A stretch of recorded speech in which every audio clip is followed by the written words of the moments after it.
So this is gonna be a quick video about how to empty the bin of a Dyson V10 vacuum.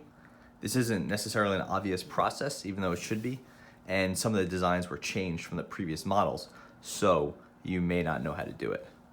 The Dyson V10 uses this inline design, so it's different than the previous ones where the bin opened perpendicular to the machine.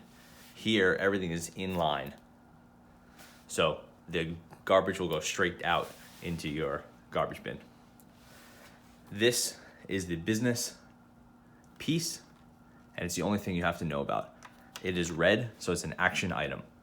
You always want to keep that in mind when working with Dyson. So basically, you're going to hold it directly over your bin, push the button down.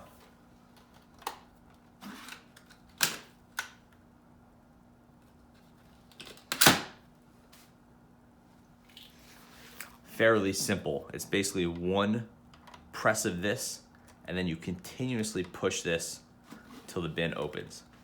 Once you get to the bottom of that action, this will spring open by itself. If this doesn't spring open by itself, that means you didn't push too far. This should be a really clean motion.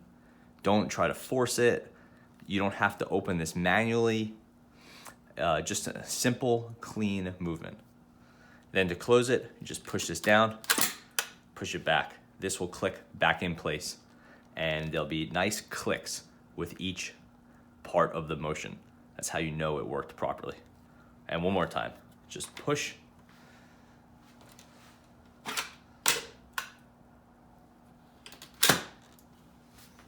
That click at the end, when this is fully open, right here, is key. That is what is going to trigger the back, this stopper piece from opening. Without this opening, nothing is going to get out. So that's it. That is how you empty the bin of a Dyson V10 vacuum. Thanks for watching.